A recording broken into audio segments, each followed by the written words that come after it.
This is RTV6 News at 6, working for you.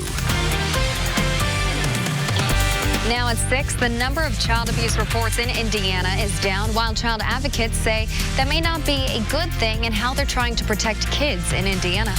Get the word out that there's a lot of us still hurting. Many Hoosiers are still waiting for unemployment benefits, the struggles some people are facing, and we're finding out what's being done to help them. And during this difficult time, one local organization is trying to help people rebound in many different ways. A mother talks about her experience, which she wants you to know. Thanks for joining us here at 6 o'clock. I'm Mark Mullins, social distancing and broadcasting from my temporary home studio. And I'm Amanda Starantino at the WRTV studios. First at 6, it's a cloudy and cool evening around central Indiana. But it wasn't a bad day to get out for a bike ride on the Monon Trail. Some areas did get a little bit of light rain today. Let's get right to Chief Meteorologist Kevin Gregory for a look at what to expect tonight and into your Friday. Happy weekend, almost. And it will be a warm weekend. I'll preview it that way.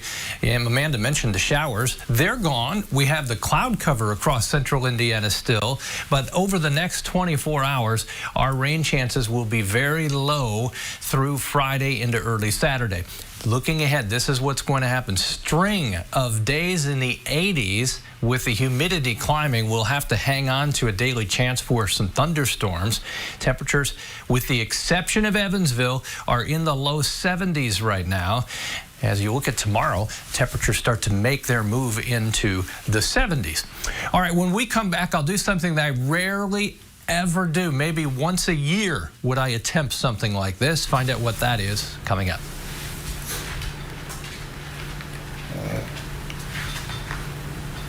Thanks, Kevin. We'll see you soon. The number of reported COVID-19 cases and deaths have both increased from yesterday. Today, the Indiana State Department of Health reports 676 new COVID-19 cases in the state. That's 95 more new cases than yesterday. Since the pandemic began, more than nearly 30,000 Hoosiers have tested positive for coronavirus. The Department of Health confirms 48 new deaths from the virus, up by 10 from yesterday.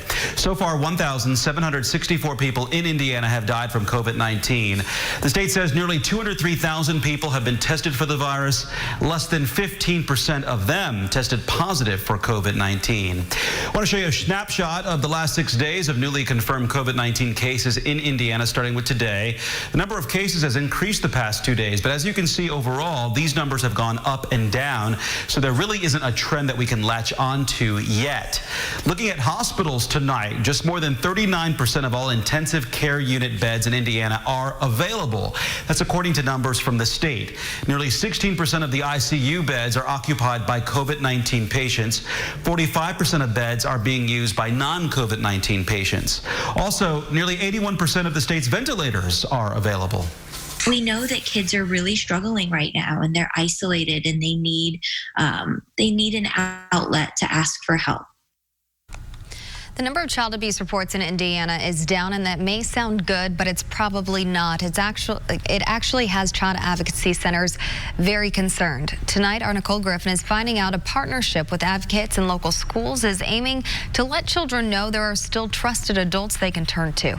It's the kindergarten through second grade kids that keep me up at night. 2 weeks into the pandemic, Dr. Laura Del Vecchio, the director of student learning for Plainfield Community School Corporation, realized more needed to be done to protect students while they are staying at home. You know, you hear that reports are down, reports of child abuse, child neglect, domestic violence, and that's because the key people who make the reports, schools, community members, churches, daycare, are not seeing kids. And we know it's not because child abuse is not occurring. During the pandemic, calls to the state's child abuse and neglect hotline are down more than 40% compared to April of 2019.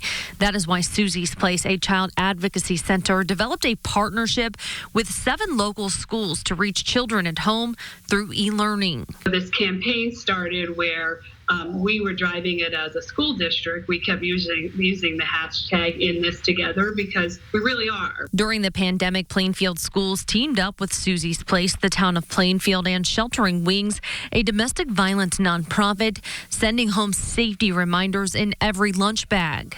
And so we're teaching them how to be aware, to spot red flags. Like, when you get that funny feeling in your stomach and you know something's not right, you need to move away from that. We teach them how to report and identify safe, trusted adults. And we teach them that no matter what happens when it comes to abuse, there is no blame against them and no shame.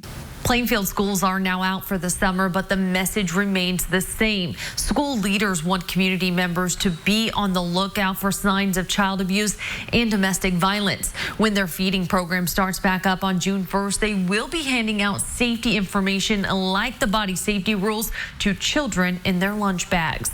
Working for you, Nicole Griffin, RTV6. Thanks, Nicole. And throughout the summer, students at Plainfield can still reach out to their counselors if you do suspect that a child is being mistreated. Please call the Indiana Department of Child Services at 1-800-800-5556 to make a report. Again, that's 1-800-800-5556, and you can report anonymously. Businesses are starting to slowly reopen amid the pandemic, but the number of people in Indiana applying for unemployment benefits last week actually rose from the previous week. The Department of Labor says that more than 30,300 people in Indiana filed unemployment claims last week. The previous week, more than 29,000 people filed for unemployment. For perspective, the state says it typically handled around 2,500 first-time unemployment claims per week before the pandemic started. Since companies started cutting jobs because of COVID-19, almost 680,000 Hoosiers have applied for benefits. Thousands of Hoosiers have started receiving unemployment benefits, but others are still waiting tonight. And they tell RTV6's Megan Sanctorum they're struggling to make ends meet, having gone more than a month without a paycheck or benefits. She spoke with them about their challenges and what's being done to help them. Week after week, this is what some Hoosiers continue to see online when they check the status of their unemployment claims. Calling has been really hard. Rebecca Robinson is an artist and tells us she makes a living through art shows and contract work. She applied for unemployment through the Pandemic Unemployment Assistance Program about a month ago. So far, she hasn't received any benefits or any answers. You're on hold for 2 or 3 hours. They transfer you. Next thing, the most frustrating thing is when the call disconnects and you have to start all over. She's not alone. It's just frustrating, and we just need some help. Robert Downham tells us he worked as a driver for Enterprise. He, too, has been waiting more than a month for benefits. We just been living off of the savings and pinching, pennies, and it's been crazy. It's been real hard, and I'm sure a lot of people are going through that too. But says he's not sure how much longer he can do that. Just everyday expenses, just being able to have gasoline in my car for when we do get called back to work. A spokesperson for the Department of Workforce Development tells us more than 80% of claims are processed in the normal 21-day waiting period. He says the others are either not eligible or there's an issue that needs to be investigated. He also says call wait times are decreasing as staff members now have access to the uplink system and they're able to look up specific cases. I'm sure they're just backed up as well, but it just makes it hard on individuals that have applied and not knowing what's going on. Working for you, Megan Sanctorum, RTV6. And if you're experiencing unemployment, we have resources for you on our website, theindychannel.com. We also have a list of places for you that are hiring for those looking for a new job. And speaking of that, with so many people out of work, our Hiring Hoosiers initiative is even more important these days. We are committed to bringing you jobs that are available even during this pandemic. So let's get to the Hiring Hoosiers job feed. Ellis Mechanical and Electrical is a commercial HVAC company in Indianapolis looking for plumbers, pipe fitters, sheet metal installers, and electricians. The company says it has a lot of school projects coming up this summer. Dr. Tavel wants to hire experienced opticians. The company says that you can expect a career environment focused on patient care and a commitment to the communities you serve. All-Phase Electric Supply Company in Indianapolis wants to hire a part-time delivery driver. You would be responsible for delivering material to job sites and warehouses every day. Kirtland & Company is an accounting firm that prepares taxes. It's located in Brownsburg. They are looking for a payroll office manager now.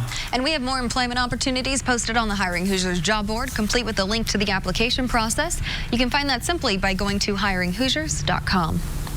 Hawthorne Center is helping folks rebound during the economic crisis. Anything from finding housing, financial assistance after perhaps losing a job, and simply addressing those basic needs so many can't meet right now. RTV6's Stephanie Wade speaks with a client who shares how the organization has helped her, especially during this time.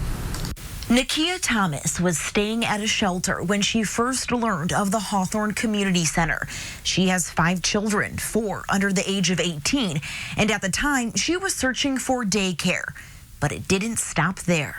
I don't even have the words to express how much they have came, through for me or done for me, just simple things that, it might not seem like a lot, but when you don't have it, it's a lot. From early childhood to before and after school programming for children, to employment help, budgeting, and financial literacy. It's almost like a life coach. That's what I look at Jaba as, the life coach. She helped me in places, resources, everything to better my life. Thomas works as a certified nursing assistant.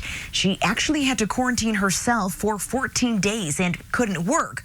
So Hawthorne helped her with rent. That's a really good burden to take off of someone who's trying, not just sitting at home, want to collect. There's always a traditional need for these basic needs services, but the increase, has been really almost exponential, just looking at the weekly calls that we're getting. Because of the pandemic, the executive director says they've had to build emergency response teams focused on food and housing for people who were impacted on top of their regular clients. A large majority of the community don't have the financial assets to really weather any kind of economic hardships. Working with up to 600 people a week, Thomas is a testament, in her words, of how Hawthorne is lifting people up who really need it in the community. I just want to tell everybody to go check them out.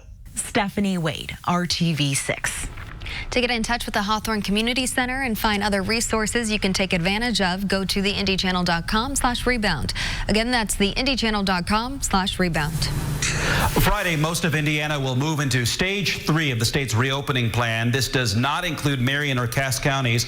Here are a few highlights that you need to know. Social gatherings of up to 100 people will be allowed. Restaurant dining rooms can remain open at 50% capacity. Retail stores and malls will be allowed to operate at 75% capacity. Gyms and fitness studios can reopen with restrictions. Community pools, campgrounds, and state park inns may open. Again, stage 3 goes into effect in about 6 hours when the clock strikes midnight and we enter Friday. Marion, Cass, and Lake counties won't be allowed to enter stage 3 of the state's reopening plan until June 1st. That's because those counties have been hit the hardest by COVID-19. Starting Friday in Marion County, outdoor dining will be allowed at restaurants. The city of Indianapolis is putting up barriers along Mass Ave and other city streets so those restaurants can expand their outdoor seating and so people can walk around without any cars around. But today, the owners of 24 businesses on Mass Ave sent this letter to Mayor Joe Hogsett, City County Council President Vop Osili, and Council Member Zach Adamson, who represents that area. They are asking the city to halt plans to close the street until a meeting is held to get feedback from the public. The letter says they believe reopening businesses this way could lead to more spread of COVID-19. They say, quote, funneling the city's population to Mass Ave for what will be in essence a street fair with alcohol after 3 months of quarantine is a recipe for disaster. Here's the response from the mayor's office. It says, quote, the creative approach we announced earlier this week is meant to prioritize the critical need for social distancing in our pedestrian-heavy corridors while also increasing opportunities for businesses to expand their footprint. Well, the mayor's office goes on to say it is committed to continuing talks with businesses and to help them in any issues that they may have. And not everyone, by the way, opposes the street closure on Mass Ave. We think it's great. It's been a really hard time for restaurants right now, so to get people back out and get them back into that dining experience is going to be a lot of fun, and it's going to be really, it's a really good idea. So we're excited to get back out there. Again, outdoor dining in Marion County will begin tomorrow. Indoor dining is still not allowed. And it's not just Mass Ave that is closing. There will also be street closures in Broad Ripple, on Georgia Street downtown, and on the southern part of Monument Circle. You can find out exactly where the streets will be closed, as well as downtown parking options at our website, theindychannel.com. Serving up good times, one pint at a time. One of the area's original craft breweries has a fresh look to their dining room, and now they are welcoming customers back inside. Coming up, you'll see how Greenwood's Oak and Barrel is giving back in a big way. And Mark, the yellows and oranges are colors of warmth, and they will surge to the north over the weekend. And remember, I'll do something I rarely ever do when we come back.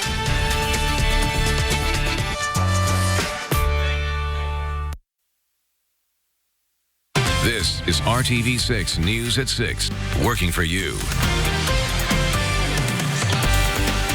All right, let's compare notes. If you look out your window, mostly cloudy skies. Some of you may see a thin spot or a break or two in the cloud cover, but generally cloudy. Okay, what do I rarely ever do? Maybe once a year at that.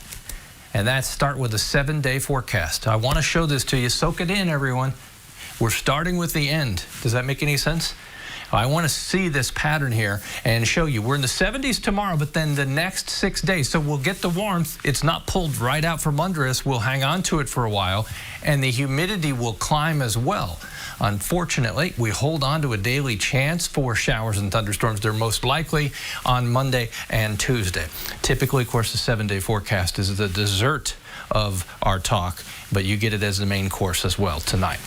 Indianapolis, we've had a lot of rain, but not nearly what Chicago's had. They have their wettest May on record underway, and they've got more rain coming, as well as Indianapolis. The wettest May we've ever had is 10.10 inches of rain. Temperatures, they're in the low 60s, consistently in the low 60s anywhere in the metro area. If you want to find any kind of temperature range, Tipton to Sullivan, there's a 5-degree temperature spread in the eastern portion of the state. Richmond and Wayne County a little cooler at 58. Temperatures tomorrow with some sunshine starting to break out. The chance for rain just 20%. 78 in Terre Haute. Upper 70s from Bloomington, Columbus, down to Bedford and Seymour, setting the stage for warmer temperatures over the weekend. Let's step into the weekend. The chance for thunderstorms is there Saturday and Sunday. More likely in this 1 or 2 o'clock to about 6 or 7 in the evening during the heat of the day. Thunderstorms will be far more numerous, I think, on Memorial Day itself. Temperatures in the mid-80s by then. Saturday from north to south, 80 in Logansport and Kokomo, lower 80s in the metro area, and to the south, temperatures are back into nearly the middle 80s. And we're back to where we started. On the 7-day forecast, it should all look familiar. Temperatures in the 86 out of the next 7 days, and overnight low temperatures are close to 70 degrees. The overnight lows are warm, afternoon highs are warm with humidity. That's a summer pattern. Back to you guys. Thank you, Kevin. All right, as dining rooms open up at restaurants all over the area, many people are ready to head back out for dinner and perhaps a good beer to go with it. And one place that has some of the best of both is down in Greenwood. As Brad Brown shows us, they've been brewing up success for a long time. Down in Greenwood, the OB is one of the OGs of Indiana's craft brewing industry. You know, when this first happened, my brewers were skeptical how much beer they need to brew. Then 2 weeks into it, they were scurrying to make a bunch more beer because we were going through so fast. Oak and Barrel was able to make the quick adjustment to carry out service only. Now they're welcoming customers back into their dining room, and the vibe is coming back as well. They're happy. They want to drink beer, and it makes me happy. You know, it's nice to see kind of somewhat of the normalcy, the noise level and the sights of people drinking beer and acting normal is a great feeling. For more than 25 years, Oak and Barrel has been brewing up some of Indiana's best beers. Owner Quan Casey and his staff were able to weather through the past 8 weeks. We've done some great marketing, and Our regular customers appreciate it. They come get their growler and 6-packs, and people have been buying kegs and stuff, so we've been good. The Oak and Barrel team is also giving back to those working on the front lines. Quan has a personal connection, and his generosity has spread throughout the Greenwood community. I have a daughter who's a nurse at a hospital in Texas. And I don't know what she's going through with ICU units. And I have such a close ties with a Franciscan hospital here in Indy. And I wanted to do something for the nurses. And that kind of started a chain reaction. Other business people say, hey, I'm helping you, I'm helping the nurses. Let me pay for next meal. So we've been doing a lot of meals. The suds and the smiles are coming back. Hopefully a little more with each week ahead. I emphasize to my staff and my customers, it's baby steps. We don't want to mess it up. We want to keep the numbers flat and going down so we can continue doing this until we get back to fully, open 100%. Working for you in Greenwood, Brad Brown, RTV6. I'm Dave First with another RTV6 Senior Salute honoring the outgoing spring sport athletes. We head to Bloomington South High School, meet Jack Gillard, one of the favorites heading into the season after second place in the 1600 at the state meet. Jack doubled down as one of the top seniors in the fall cross-country season. Track coach Larry Williams says Jack's leadership stands out, picking up his 8th letter at South. Next season, he'll continue running at IU. Good luck, Jack. I'm Dave First with another RTV6 Senior Salute. These are nice. Welcome back. It's time for the RTV6 photo of the day. That's right. Marilyn Kalin of Muncie sent us this picture of her cat, Kalani, watching a chipmunk through the front window.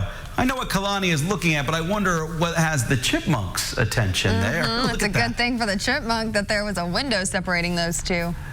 I like that one a lot. Please send us your photo of the day. Email it to news@WRTV.com. I have this feeling that you were staring at me.